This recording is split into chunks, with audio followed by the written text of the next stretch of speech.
삼성전자 같은 경우는 오늘 파운드리 관련한 소식도 좀 영향이 있었던 것 같은데 네. 그렇다면 가온칩스 같은 종목들도 궁금합니다. 파운드리 관련주들도 지금 자리에서 좀 긍정적으로 볼 수 있을까요?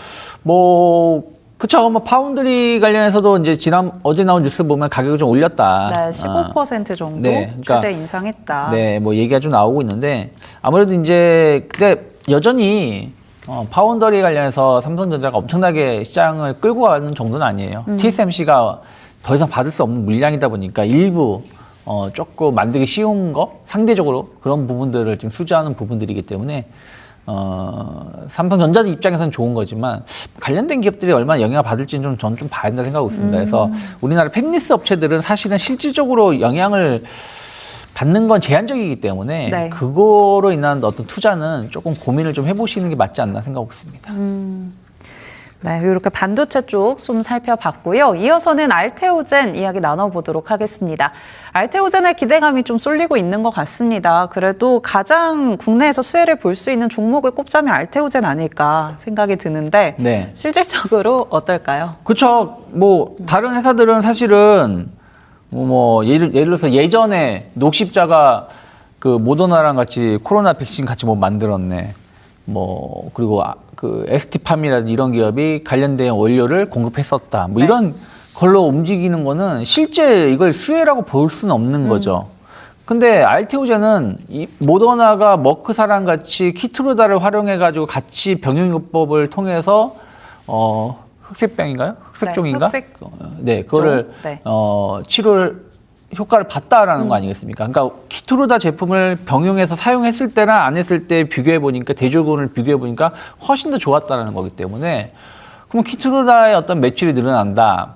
그러면 나중에 또 이게 제형으로도 바뀔 수도 있는 거고. 네. 그러면은 알테오젠의 어떤 시장 캐파가 더 커질 수 있는 거니까 당연히 알테오젠에는 긍정적으로 볼 수가 있는 거죠. 직접적인 연관성이 있을 수밖에 없는 거죠. 그래서 그런 측면에서 본다면 오늘 10%쪽 가까운 상승은 충분히 나올 수 있는 주가였다 보고 있고 거기다가 이제 계약에 대한 신규 또 에로 계약에 대한 어떤 기대감들 이런 것도 감안하면 만약에 이번에 35만 원을 좀 만약에 돌파를 해준다 그러면 충분히 목표가 한 40만 원 정도까지 특히 알테오젠이 지난 연초에 한 40만 원까지 올라갔다가 주가가 급락이 나왔던 자리가 딱 그 40만 원이거든요. 이때 네. 이제 키트루다 제형 관련해서 로열티가 생각보다 적게 아쉽다. 나오면서 주가가 급락이 나왔었기 때문에 이 정도까지 어떤 추가 상승 가능성은 좀 열어놓을 수 있지 않을까 생각을 좀 하고 있습니다. 그래서 일단 단기 목표가 한 40만 원 정도 열어놓는 게 맞는 거고 이렇게 좋은 호재가 있었음에도 불구하고 주가가 밀린다라. 어저께 저점을 이탈한다 그러면은 그건 좀 문제가 발생하는 거죠. 그리고 지금 21선이 계속 올라오고 있기 때문에 네. 21선을 이탈하는 모습인 거거든요. 그래서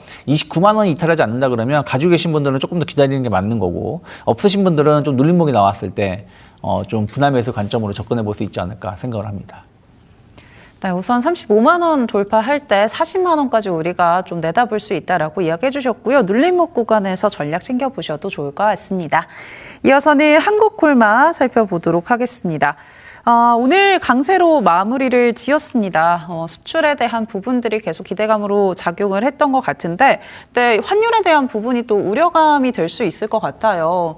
하반기에는 환율이 좀 하락할 거다라는 이야기도 계속 나오고 있는데 한국콜마 어떻게 보실까요? 아무래도 이제 수출을 많이 하다 보니까 환율의 노출도가 좀 있을 수 있겠죠. 근데 환율은 9월 돼봐야 정확히 알 수 있을 것 같아요. 네. 왜 그러냐면 지금 이제 워낙 강세 요소가 첫 번째는 하이닉스가 ADR 발행한 자금 한 40조 원을 국내에 가져오겠다. 아마 그때부터 이제 자사주 매입을 준비 계획을 했었던 것 같아요. 딱 그 40조가 그 40조니까.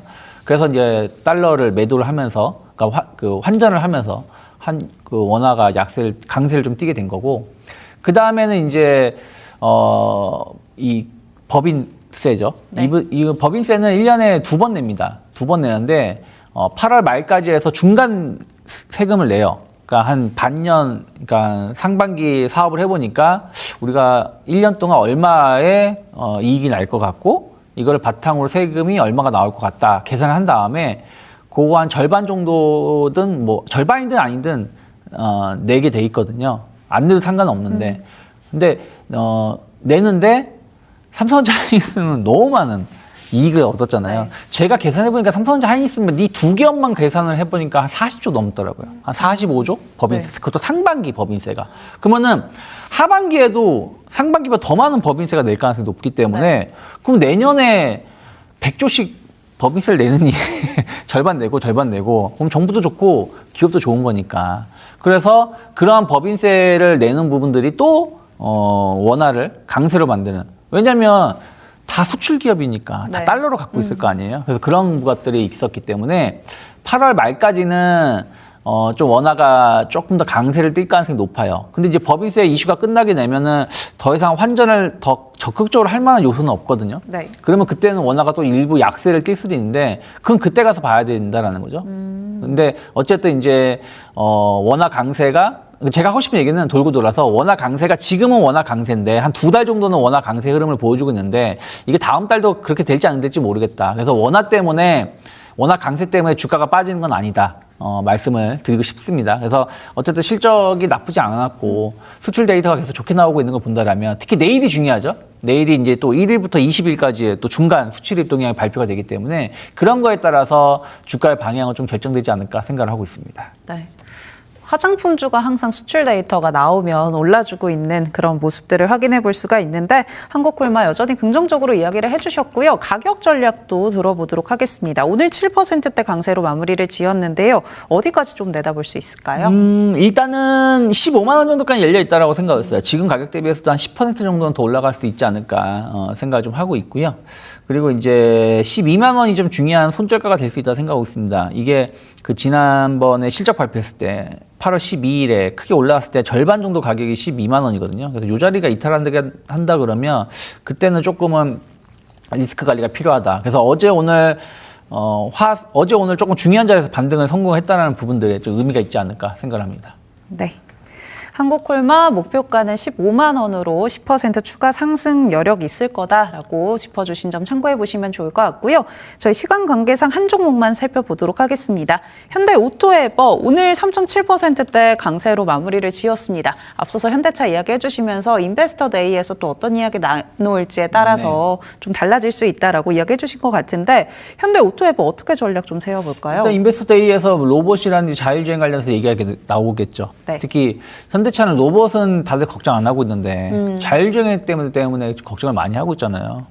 요즘에 뭐 진짜인지 아닌지 모르겠는데 이렇게 고개만 돌리면 테슬라다. 네. 아 근데 정말 많아졌더라고요. 네, 테슬라 FSD 관련돼서 자율주행하는 거 그런 영상들이 되게 많이 나오고 있잖아요. 그래서 그런 부분들에 대해서 현대차 그룹이 어떤 식으로 준비를 하고 있는지 지금 이제 그랜저라든지 몇몇 기업 차량들은 그런 것을 플레이오스인가요? 요걸 시스템을 좀 도입을 하려고 하고 있는데 아직까지는 그렇게 썩 마음에 들진 않나 봐요. 사용자들 얘기를 들어보면. 그래서 요 부분에 대한 어떤 관심이 좀 어떻게 나올지. 그럼 이게 또 현대오토에버가 연관성이 높은 네. 거거든요. 그 모든 걸 다 통제, 컨트롤 할 수 있는 부분들이라서 로봇이든 자율주행이든. 그래서 그 부분이 좀 이슈가 되면 좋겠습니다. 근데 아직은 이제 그런 것들이 나오고 있는 건 아니고 워낙에 많이 빠졌다가 지금 기술적 반등을 주고 있는 단계다 보니까 목표가를 어떻게 잡아야 될지 모르겠어요. 그냥 일단은 뭐 직전 고점이라든지 아니면 61선 언저리까지 어떤 반등 가능성은 대비하시되 네. 그거는 이제 시장이 좋을 때 얘기고 일단 지금은 일단 1차 반등에 성공한 거거든요. 어쨌든 7월 29일 저점 대비 50%가 올라왔어요. 고점 대비 여전히 마이너스 56%인데 뭐 저점 대비 올라온 게 뭔 의미가 있냐라고 하시겠지만 고점에서 매수한 사람도 있지만 또 저점에서 매수한 사람은 또 팔고 싶어 할 수밖에 없는 거 아니겠습니까? 그래서 그런 것들 감안하면 앞으로는 이제 41만 원 정도가 어떻게 잘 지켜지는지를 좀 계속 체크해야 되는데 41만 원은 결국 21선이에요. 빨간색 21선인데 이 21선을 이탈하지 않는다 그러면 조금 더 61선까지 좀 더 갈 수 있다라는 분위기 대신에 뭐 어제와 같은 좀 안 좋은 험악한 시장 분위기로 21선 이탈하게 된다라면 네. 그때는 조금 조심스럽게 봐야 되지 않을까 판단하고 있습니다.